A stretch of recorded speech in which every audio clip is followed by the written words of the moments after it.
Hello, welcome to Mary Has No Lamb podcast. Today I'm going to talk about procrastination. Enjoy! I dare you to count the number of times you've postponed doing things. From I will start working out on Monday to I will travel more after to I will be ready for love when. Still counting? Just like a rabbit eats the carrot and forgets for how many times because it comes so naturally for him to eat, it's the same with human nature. Procrastination becoming a normality. Chewing the carrot of delay has become our favorite food, a daily dose of a false feeling of more time that we get from misinterpreting the notion of time itself. Actually, we don't have the time from the future. We only have the present, the now, this exact moment when you can take action because you are still breathing, walking, seeing, talking. Tomorrow, it's not yours until you wake up there.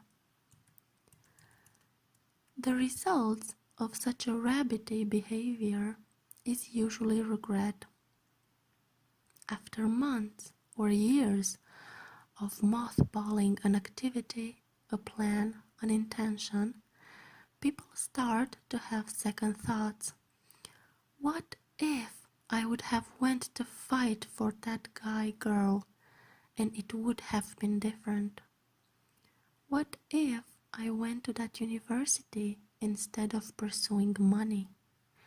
What if I would have lost weight in my 20s? What if, etc., etc. The sentences of I will become less, and the I wish I would have become more and more. The regret is the tooth decay we have from eating too many deliciously sweet postponing carrots. But it doesn't have to stay this way. You can do something about this. How about to stop thinking in the first place that it's too late? And I will tell you why. Because when somebody excuses lack of action with lack of time, they are probably not in control of the idea that you can't take action only when you are dead. It's that simple. You are alive. You are standing strong. You can do everything you want as long as you are still breathing. If you're dead, well, you pretty much can't do anything anymore. So, when you say it's too late, you are practically admitting you are walking dead and you are sleepwalking through your life with no intention of waking up and still devouring the sweet carrots of delay. Bon appetit! And stop complaining then. Wait for the tooth decay and for regret. But if you wake up and realize the powerful force of the now, you can start to see why it's never too late. It is never too late to repair a broken relationship. It can be with your family, with a friend, with a sweetheart, with a wife or a husband. No matter how bad things were, if you start from now, at least you are trying, and you increase your chances of succeeding more than just sitting out and and waiting for just the passing of time to solve your problem. Being proactive and actually doing things as soon as possible is the key to giving up the carrot diet you've been having for most of your life. It's never too late to pursue your dream, to change your career, to move to another place, to go to places you've always wanted to be vulnerable in front of love. Stop thinking I will and start I am. Who do you trust more? The person saying I will go to the gym, or the person saying I am going to the gym? Don't use the imaginary future as an excuse for a stagnant attitude in your present. It's sabotaging, and it makes you never do the things you want.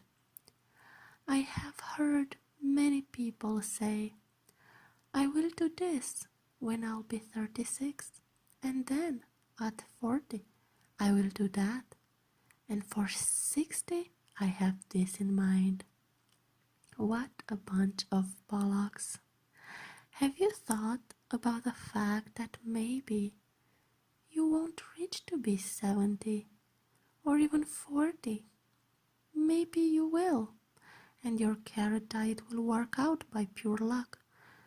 But if you don't, and maybe you just have this week, this day, would you appreciate it differently and start doing now the plans you have for 30 years ahead?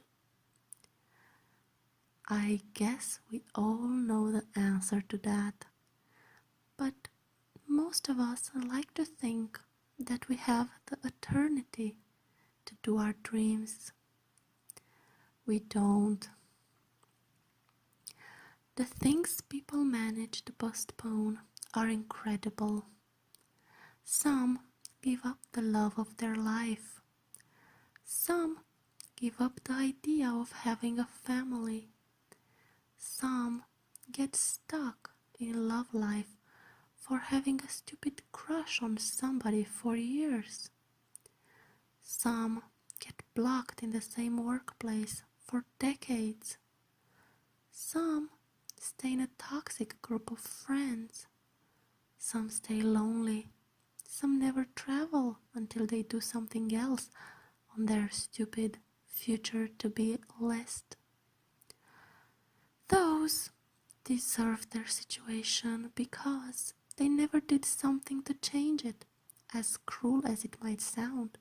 It's true.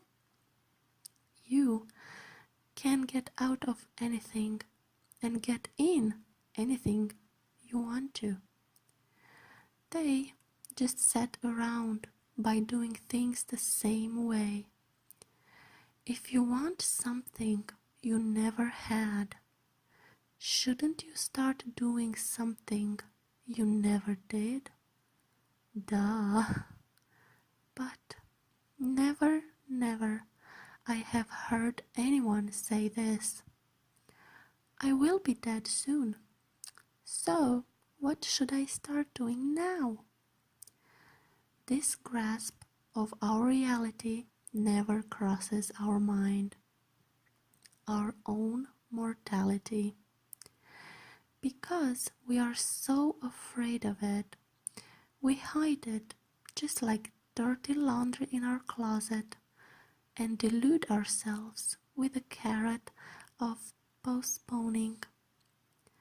Instead of embracing it and realizing the importance of the present, we act in fear and ignorance. If only we would be aware of it, we would start thinking more efficiently. Just because the reality is, we have a limited stay on this cute planet called Earth, and we have to make the best of it now, because it's never too late in the present, but it almost always is in a future you might not end up in like you imagine. So, start fighting. The battle ends only when you're dead. Fight for change, love, travel, new friends, career, family, dreams, kids, charity, ideas, goals, environment, animals, people, and most of all, fight for yourself, because you're fighting to make the best from your limited time in here. If you don't do this, you will enjoy the vast fields of carrots that you are planting every day. You will have unlimited crops, and you will be the king or queen of procrastination. Bottom line, enjoy your fight or enjoy your decay. It's always your choice.